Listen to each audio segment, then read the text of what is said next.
Го следев изјаснувањето на јавната обвинителка Катица Јанева на вчерашниот настан и презентацијата на извештајот од ОПСЕ и нејзиното произнесување по тој извештај и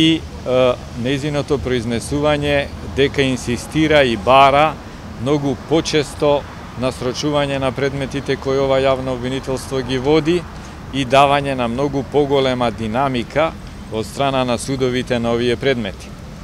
Меѓутоа, вчерашниот и денешниот ден се јасен пример за нас како бранители дека ваквото барање не само што не е оправдано, туку е насочено и кон кршење на основните права како на обвинетите, така и на бранителите во овие постапки кои ги води ова јавно обвинителство. Денешниот ден е, сметам, очигледен пример за тоа. Господинот Никола Груевски, видовте сите овде, бевте присутни од медиумите,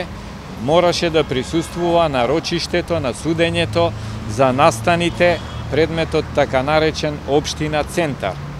Во исто време, на одржување на ова рочиште, беше закажана и јавна седница пред апелациониот суд по неговата жалба во предметот така наречен Тенк. Господинот Никола Груевски избра да присуствува на ова судење, а и ние како негови бранители, од страв дека како бранители можеме да бидеме казнети доколку предизвикаме одлагање на вакво рочиште, поучени од примерот од претходниот ден, кога не беше прифатено одлагање на рочишта поради преклопување на термини и имаше казнување на бранители. Денешниот ден, покрај ова, има и трето рочиште, а тоа е рочиштето кое продолжува по предметот Тенк, што е малку парадоксално, бидејќи иако предметот се наоѓа на одлучување пред Советот на апелациониот суд, Советот кој го води овој предмет во делот на раздвоена постапка на Гордана Јанкуловска, денес има седница и еве во овој момент во тек е се уште судењето по овој предмет. Ова се очигледни работи, не треба многу мој коментар, дека ниту адвокатите, ниту обвинетите не можат да се реплицираат или триплицираат, како во случајов денес, па да присуствуваат на овие седници. Ако на ова го надоврземе инсистирањето да се даваат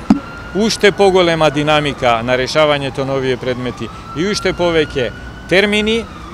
за мене како бранител е очигледно прекршувањето на основните права на одбрана на обвинетите, но истовремено и правата на бранителите да формираат сериозна и ефективна одбрана во овие предмети. Бранителите во овие сериозни предмети не можат трчаеки да изнесуваат одбраната, туку потребно им е подготовка на рочиштата. Какво е можна подготовка кога се закажуваат рочишта од ден во ден на огромни предмети? Кој е тој што може да подготви рочиште и односно повеќе рочишта кои што се закажани или еве вака 3, како во случајот во еден ден, или последователно во повеќе денови еден под друг?